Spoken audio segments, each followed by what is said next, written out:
I'd like to introduce Denise. She's the owner of Small World Recruiting.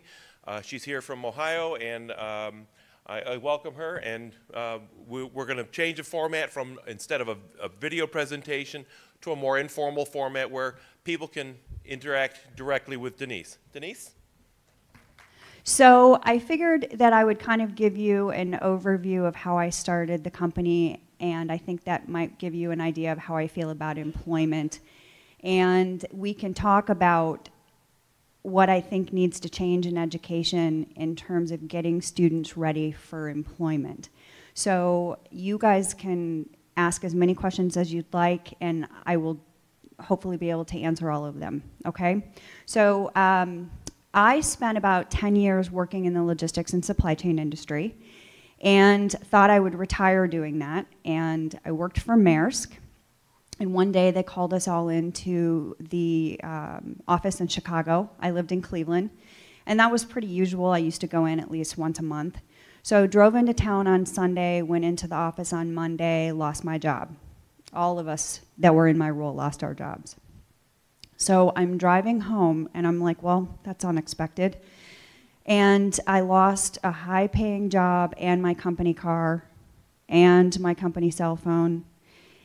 And I'm lucky that they let me take the car home. I suppose they could have said, you're unemployed, give me the car, find your own way home. So on that drive home from Chicago to Cleveland, I never turned on the radio. I just sat there in silence and thought, you know, I was really dedicated to this company, and I was trying to do a good job for them, and I wanted them to do a good job for me.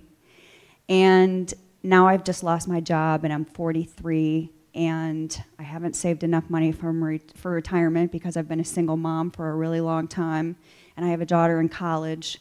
So losing my job is not best case scenario. So one of the things that I thought about was that in the industry, I was always networking people together. So if you needed a job and you were looking for somebody, I would connect the two of you. So I thought maybe I could do that for a living. And recruiters are not very good at what they do. So I knew there was lots of improvement there. So if I could recruit in logistics and supply chain, which is the industry that I knew, and do a better job of it, then I could kind of I almost just reinvented myself, I suppose. And that drive home from Chicago to Cleveland that one day literally changed my life. So that was 2 years ago. And I got busy so quickly that my daughter, Abby, who is a millennial, she just graduated from college, came to work for me. And she was always a very responsible, capable, smart, intelligent person. So when I said to her, Abby, listen, I know you're really happy bartending your way through college, but my company just got so busy, I desperately need your help. And she came to work for me, and she all of a sudden turned into a blubbering mess, and she was a deer in headlights. And she couldn't make a decision, and she couldn't work through a project, she wouldn't take initiative on anything, she wouldn't, you know, spearhead anything, and I was like, what the heck's going on? And I finally had to say to her, listen, it's entirely possible that you're going to make a mistake. We all do. And if you make a mistake, we'll talk about it, and we'll use it as a learning experience, and then we'll just get right back on track. And once I said that to her, she felt like, okay. And I'm sure it was worse because I'm her mom, and you know, I have a very high level of expectations. So I'm sure that that also made it difficult. But then she was finally able to say, okay, I can do this. It's okay. I can organize myself. I can take initiative. I can get things done. And that's one of the things that I hear from hiring managers about entry-level employees all the time, is that they're tough to get started because we have coddled them for so long that they have trouble taking initiative and moving into a place where they're making their own decisions.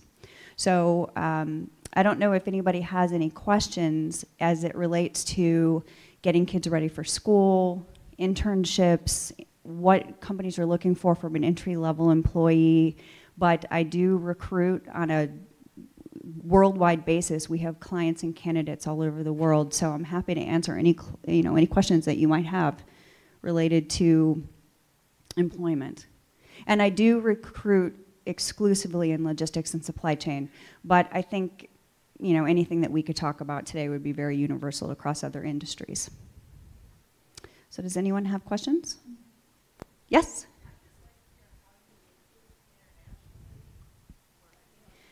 She asked how I recruit people internationally, what that process looks like. So thankfully to, you know, or I should say thankfully, because of the internet, it's possible to recruit anywhere in the world, and the process is exactly the same. And I was just sharing this with somebody else. The only thing that's different is the time zone. So the process is exactly the same if you've got a candidate or a client in different places. The only thing that's tricky is if it's, let's say, somebody that needs to move to the United States and they need a work visa. You know, that takes a little bit more of a process. But you can have a conversation over the phone. We use video interviewing, so our clients can choose as many questions as they would like to ask all of the candidates. We send that link with instructions to the candidates, and they get to tape each question, and they have complete control over it. So if they answer question 1, no problem. Question 2, the dog barks, they just retape it. At the end, you get, you know, they're answered 5 questions, and I share that link with the resume with the client. And the client then sends it to anybody else that's involved with that hiring process. So it's almost like getting your first round interview out of the way. So one of the things that's difficult about hiring outside of your market is the cost for travel. And you're having to spend your time and money to fly across the United States or to fly someplace else. So the video interviewing has really helped us because it gives you an idea of who that person is. And this is even better when it's a salesperson or somebody that's in a role where they'll be interacting with customers, because you can see how they are going to react when you put them in front, you know, of a customer or a client. So that's been a big help for us as well. Anyone else? I do use LinkedIn. We happen to have a LinkedIn recruiter license. So that means anyone in the world that's on LinkedIn, I can find them, whereas you are limited to only finding who's in your network. And I can tell you that there are recruiters and sourcers in the industry who can find absolutely anyone. And I'm not that good yet at Boolean and all the magic behind that, but we're learning. But anybody can use LinkedIn. It's something that we use as a tool, but what helps us get paid from our clients, because I suppose a client can also go on LinkedIn, is that we try to focus on who we know first. So if you ask me to find somebody for you in Dallas, I'm going to think about who I know in Dallas. And I'm going to go to somebody, and they might not be in that particular role, or I might not even think that they're a good fit for that role, but I'm going to say, who do you know? And then that leads me to the next person, to the next person, to the next person. And that takes a lot of time, and you do have to have incredibly strong industry connections for this to work. So because I spent 10 years in the industry, you know, that's how we're doing it. So that's the best place for us to find talent. So we offer a $500 recommendation or referral fee. So if you come to me and you help me fill a job with a client, I'm going to give you $500 if your referral gets hired. And those are the best candidates. As educators, what should we be teaching our students that's so valuable for them? If you're looking at their because you're just looking at them from LinkedIn or from something that on paper. Mm-hmm. And a lot of our students don't have the kind of industry experience yet. So what are certifications that they could possibly get in high school, something like that? So I want to make one point, which is if your program isn't addressing LinkedIn, you need to make sure that it is. And I kind of was under the assumption that anyone in college knew what LinkedIn was. And this just came up where I'm on the board of my college, and the students were like, what's LinkedIn? And I'm like, if you don't know what LinkedIn is, you're in really big trouble, because that's how you're going to start your career. So if you don't have a program where you're helping them set up their LinkedIn profile and make sure they have a professional picture, not one in their car, help them get through that process and learn how to network with people in their industry. So that's the first thing that I would say. I mostly do executive placement. I got involved with the millennial side of the business because in our industry, we are very behind in internships. And clients will say, these kids that are graduating from school don't have any real world hands-on experience. And I say, well, really, Mr. Client, how many interns did you have last year? And he goes, I don't use interns. Well, then how do you expect these kids to get real world hands-on experience? So I started as a side venture, a logistics and supply chain focused internship board, because internships are more important than anything. So if you have a student that's graduating and they don't have entry level, or they don't have experience, to your point, the internships are the most important thing that they can add to their resume. That and anything that they do in terms of volunteer work. The millennials and the Generation Zers are incredibly impassioned about what's going on in the world. And they do, and I don't have my notes, but I think it was last year that 84% of them made some type of monetary contribution or donation, and 70-some% had donated time. And those numbers are far higher than my generation or my parents' generation. So a lot of them are doing volunteer work even though they might not be talking about it, and that needs to go on their resume as well. I was going to ask, what are some of the most in-demand entry-level jobs that you find companies are looking for, as far as like the job titles? What jobs are they looking for? And then I was going to ask about the skills for those entry-level jobs. What might be most critical for students? Well, you know, the thing is that, and this is, again, not necessarily just in supply chain and logistics, but that's just what I know, so I'll probably keep saying it. We have such a shortage in middle management. So in 2008 and 2009, when everybody cut back jobs, there is a person that's doing what two or three people used to do. Okay, that and the fact that we've got all these baby boomers that are leaving means that every job needs entry-level people. It doesn't matter whether it's data entry or being a brain surgeon. We all need new people that are going to come in and fill the shortage we already had, and then the shortage we're about to have as people continue to retire. And this is the number one, and I thought that this was funny because in Jamie's slide this morning, I think it was actually the second or third skill, but in our industry, the data I have says that communication is absolutely the most important thing, and that kids need to communicate. And I had slides to this, and to my table mates, this is the big secret I promised you. We are failing these kids, and it's something that's so simple. They cannot talk on the phone. It is a huge problem. The phone was invented in 1846. That's 140 years ago. The kids in school right now are literally ready to throw it out the window. They carry this thing around in their pocket, which is like a brick. They use it for everything except the phone. My daughter hasn't ever turned her ringer on. Ever. I don't understand why anyone would carry a phone around and not turn on the ringer. If she calls, and if I call, I should say, if I call and she answers, I am blown away. I usually can't even get out what I wanted to say. And she says, I happen to have the phone in my hand. I said, of course you did. You know, and then when she was away at college, I couldn't get it through her head that I'm like, I pay the bill. So if I pay the bill, you will answer the phone, right? So we need to go back and teach these kids how to have an in-person conversation and to be able to talk on the phone. So the kids that are coming into the workforce can't even get through a conversation with an HR manager.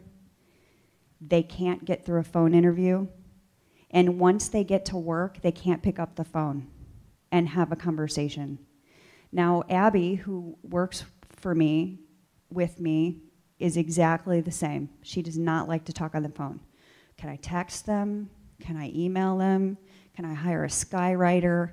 Can I do anything but make a phone call? So we need to go back and make sure that we're addressing those skills. That's the number one thing I could leave you with today, is communication. And for them to be able to have a conversation one-on-one, it makes them very uncomfortable because they're always, you know, and I'm guilty of this too, always looking down at our phones, right? Make them put their phone away in class and pay attention to the, you know, put your phone away for 1 hour. Do you guys let them have their phones in school, in class? No?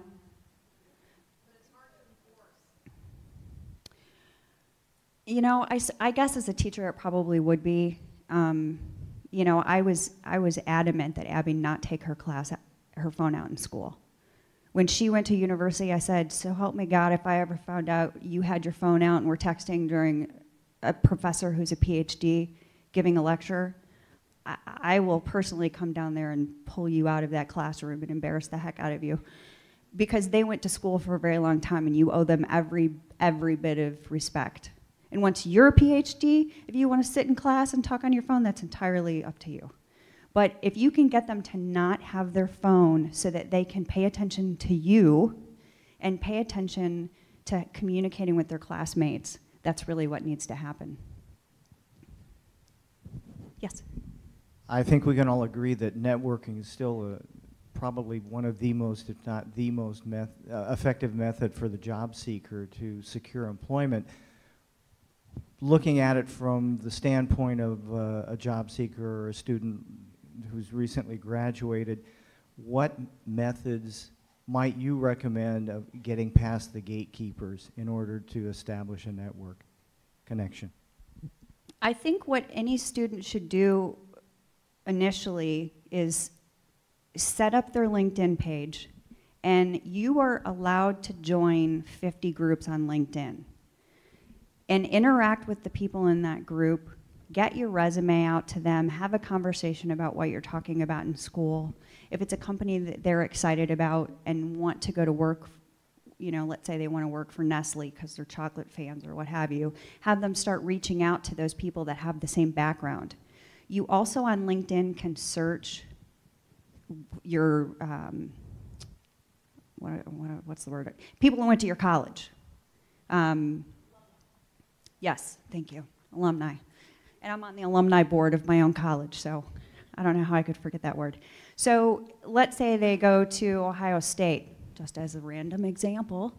They can search students in their area of study from Ohio State. And if they send a little personal note with their LinkedIn request and say, hey, I'm also a student at Ohio State, I study advertising, I saw you on LinkedIn, I'd really like to connect.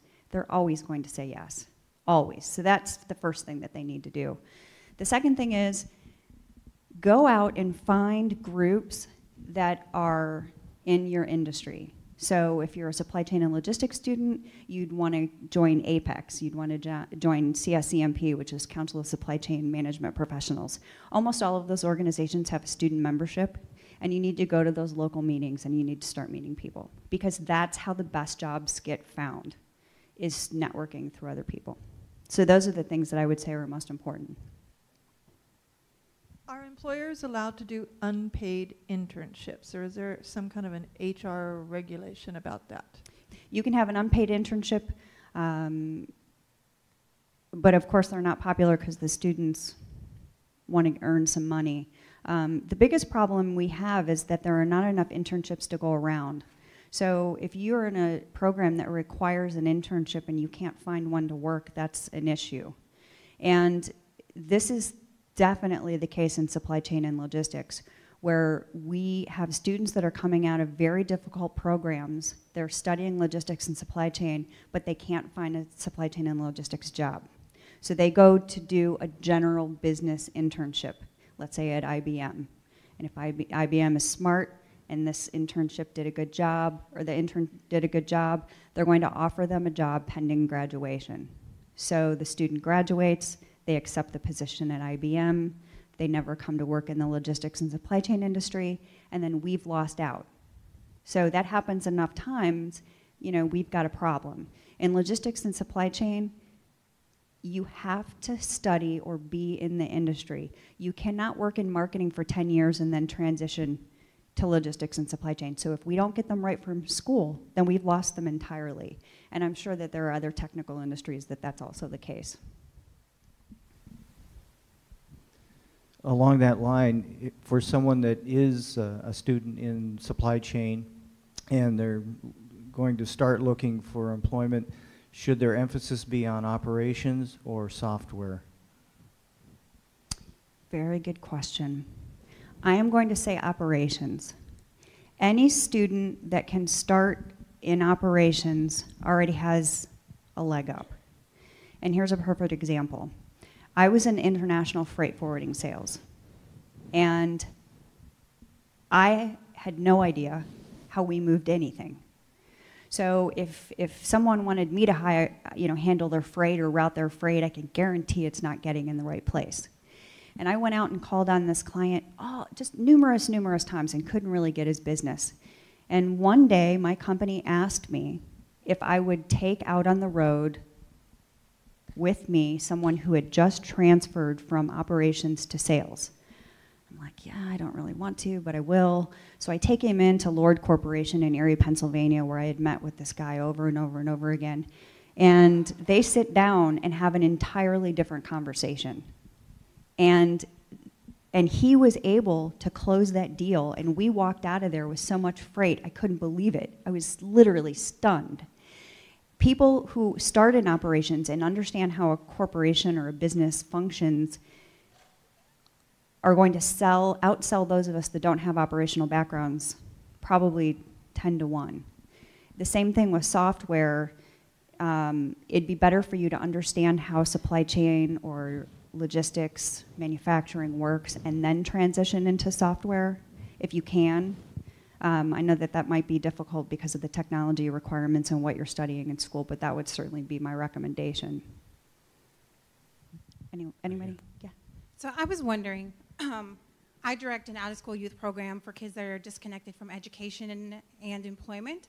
And one of the things that we offer them is the opportunity to get certifications in supply chain management. We have 4 different tracks. And we also pay for them to get 100 hours of paid work experience. So in that vein, I was curious, what type of roles are you finding that these companies are allowing their interns to come in and practice in? Again, we're really behind as an industry in using interns the way that we need to. So it's something that has to be addressed. And I have to tell you, I'm very sad that the industry, which supported me in the recruitment side of my life, has been wonderful, but they are not supporting the supply chain and logistics board, which I thought that they would. So I don't know what our problem is, and hopefully we'll get it together. One of the things I would like to do next is actually put together a program where I teach supply chain and logistics companies how to implement a supply chain program and what that would look like. So from what I see, most of internships are still what I would call grunt work, cheap labor. They just want to get somebody in to do a bunch of data entry or number analysis or something like that. Companies are not thinking it through because they complain all day long that there's a talent shortage, but they're not doing anything about it except getting in line with everyone else in May for the kids that are coming out of school.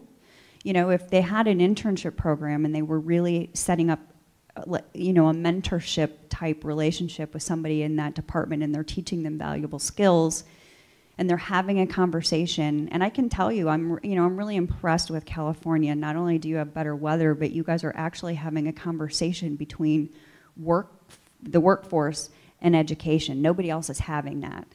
No one else. So there's no communication as to what employers need and how we can better prepare the students. So, I wish I had an answer for you and could say, it's this and that and whatever, but we just really need to get it together in terms of employment and use these kids to come in and do valuable work that will be impactful for them, so they can show you what they can do. And then you can hire them before they go back to school.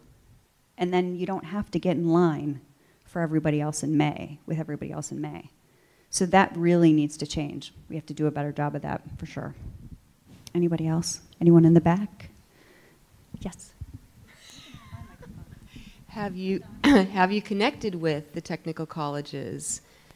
I believe they're called technical colleges in your town. We call them community colleges here in California, with advisory groups and maybe setting up some internship opportunities through those portals. You know, and that's a really good question. And yes, every single school that had a logistics or supply chain program, we contacted about the internship board. And I built the internship board not as a revenue source, but to help the industry. And I'm completely shocked that it's not working. So I'm hoping that it will. We contacted every single school. Not only did we mail something to them, but a lot of them got personal phone calls. And I'm really involved in the industry functions and groups in Northeast Ohio, and I can't even get them to support it. It's just really, really disappointing. And my focus is on executive search. So this is kind of like just a side passionate thing that I do. But what's happening is I'm talking about it so much that every kid that needs an internship is calling me, and they're like, "What do you mean you can't help me? You don't place interns? Well, then why are you always talking about interns?" I go, I know, that's confusing. I'm sorry. I'm sorry. I wish I could help you. And this is something else that I think is interesting, is that we have all of these kids who come here as international students, and they also have the same internship requirements in their program, and they can't get internships because, first, there's not enough to go around, and secondly, no company is going to pick an international student over an American student because they know if they were to hire them at graduation, they have to go through the visa process. So there are all these kids that have this internship program requirement to graduate, and they can't get it done, which is, that doesn't even make sense. So I don't know how we correct that problem where we get enough internships so these kids can go out and get the experience that they need, and make sure that when they go, they're doing valuable work as opposed, instead of data entry for 3 months in a closet, because that doesn't help them when they go back to school. And it doesn't help the employer either, who calls me and goes, "These kids don't know anything." Well, that's because nobody took any time, to set up an internship program where they could have some experience that could enrich them for when they go back to the classroom. I'm just trying to say it's a supply chain issue. So of course, It's just really all boils down to people. It does. It's really, it's the people. I think we just need to stop and think for a second. There's so much stuff that doesn't make sense. Yeah, I don't know how to tackle that, but maybe someday. Denise, I was wondering, as a recruiter, when you're looking online at resumes, et cetera, and LinkedIn is a great platform, as you mentioned, from the college perspective, and I was working up in a remote rural area for a while, students don't have not only opportunities to intern, but sometimes even jobs as a whole are very difficult to find. So there are relatively new ideas around digital badging, different types of certificates and credentials. For a new graduate, a student without a lot of hands-on work experience, is that perceived as valuable as a recruiter? Yes. Yeah, and that's definitely something that's helpful to add to their profile when they don't have enough experience. And a lot of them are, I don't want to say they're all relatively easy to get, but there are a lot of options. So it is something I would recommend. And I'm just going to add a second part to that question. Would you say that perhaps in lieu of internships, which are difficult for businesses to coordinate, et cetera, that perhaps if industry were to define a digital badge or a credential of some type so that they would recognize as a whole a student who had that certificate or what have you as being a recognizable skill, would that be perhaps, in your opinion, a way to address this shortage of opportunities for students? Yes, I think that would be great. Again, I don't know how we would go about implementing that. That's such a huge idea, but yes, it would be wonderful. And, you know, I think right now a lot of employers don't even want to hire entry-level people because they just don't have any experience. And I'm like, really? You know, obviously. So, you know, and they always want to hire somebody that's got 10 years experience and pay them entry-level wages, so that doesn't really make sense either. But we're seriously lacking mentor type relationships where, you know, you go to work and kind of follow somebody around for a little while and help them into roles. And, you know, I use emotional intelligence in everything that we do in the interview process, and in placing, you know, somebody for a candidate, and a client will call and say they need to have this, they need to have that, they have to have these 10 things, all T's have to be, you know, crossed, all I's have to be dotted, and they have to have blue eyes. Okay, great. Well, what if I find you somebody that's really smart, you know, they're intelligent, they've got great passion and super communicator, and they have relative experience, but you might need to teach them this one thing. No, I don't want that person. Well, I would rather work with someone or for someone that has a good attitude and, you know, is smart and funny and engaging and has the ability to learn on their own and be independent than a jerk who knows how to do the job. And I think that we need to think about that as we're hiring people going forward, is hire the smart person who has the attitude and the aptitude to get it done, and teach them that one little thing that's missing. You know, that's more important than hiring somebody that's got the little thing. Yes. Hi, I'm an engineering teacher at University High School in Irvine. I'm wondering if there is a gender gap in your industry, and if so, what can we do to address it? Because I know in engineering there's a big gender gap, and I'm trying to increase female enrollment and participation in my engineering class. Do you have any suggestions on that? We do have a huge gender gap, and it is closing, probably more so because international is such a big part in what we do. Initially, this was, you know, transportation was a domestic trucking old boys network, and a lot of their time was spent in the strip clubs. And I'm not kidding, that wasn't really that long ago. And it was really easy to be a female in the industry, because I could call and say I'd like to stop by and bring donuts, and every logistics manager in town said, okay. And the guys I worked with are like, are you kidding me? I've been trying to get in there for 15 years. I said, well, did you take donuts?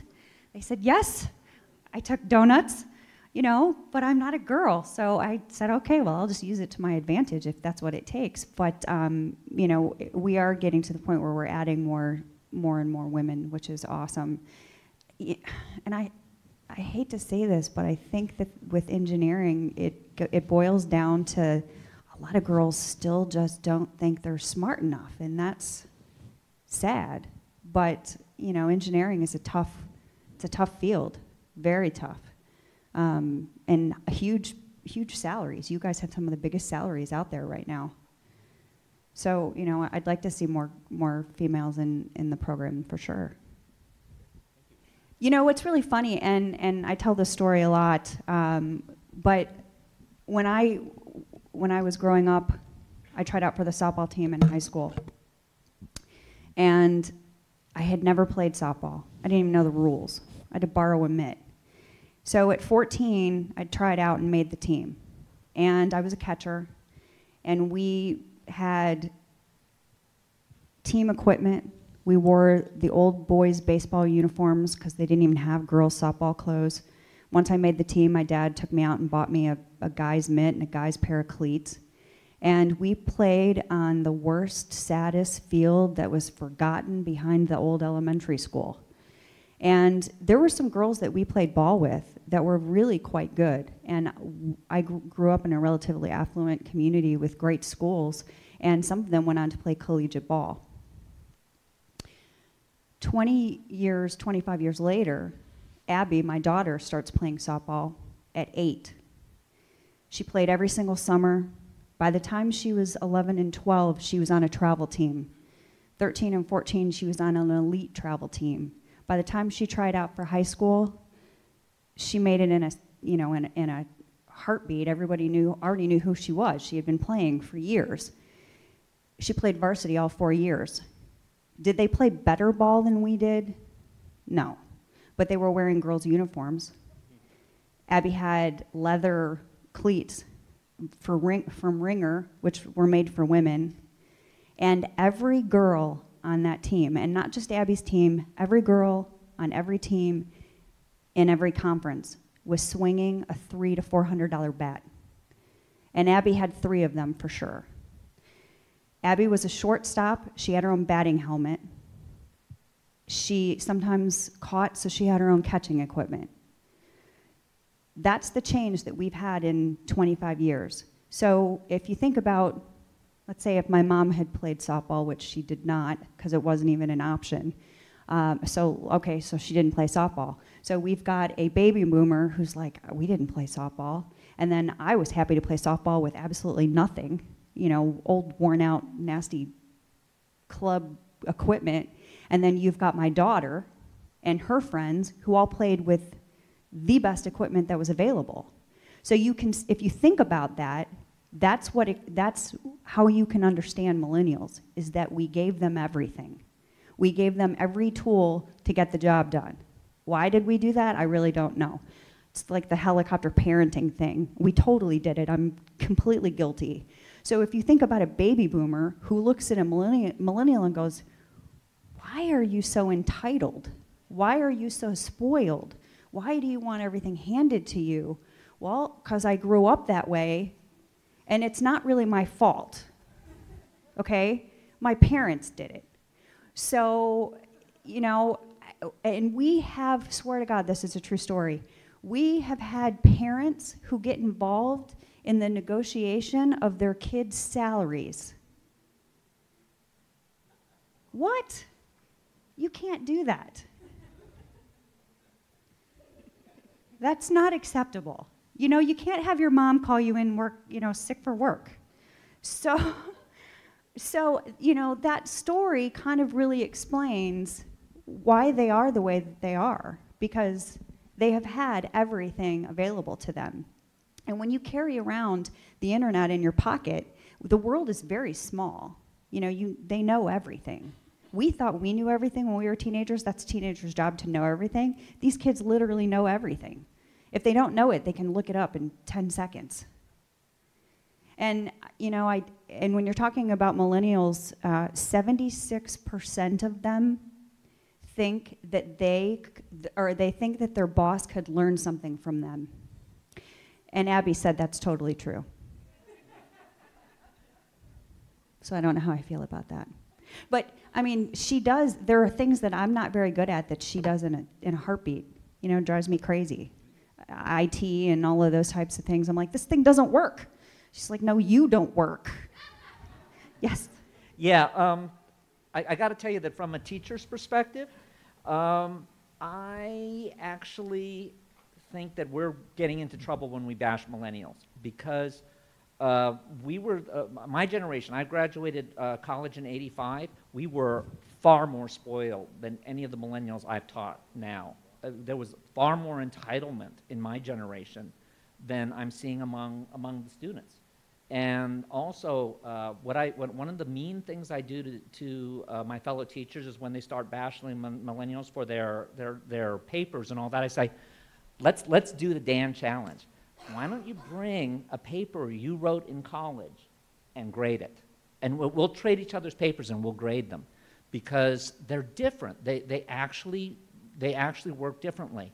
We didn't have all of the tools, so we had a little bit different kind of synergy, but they're extraordinarily proficient in information. For example, my students who are in the back here, my former students who are in the back here, are actually at the point where they can teach our teachers things like what equipment to buy and all of that. And they actually, some of them who are trying to get an entertainment, they are amazingly articulate about the past in a way that when I was in school, we weren't. I learned, and I was a geek, and I was out of control. But they have that too. I think it's every generation looks at the previous generation and says they're less than. And I got to tell you that after working with the millennials, I have extraordinary respect for them. They really do a good job.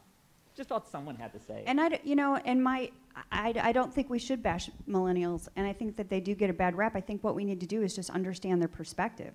You know, once you understand somebody else's perspective, you're like, oh my gosh, that makes sense. I didn't think about it that way, you know, walking in somebody else's shoes. All right, well, thank you, everybody. I appreciate it. Have a safe drive home, and happy weekend.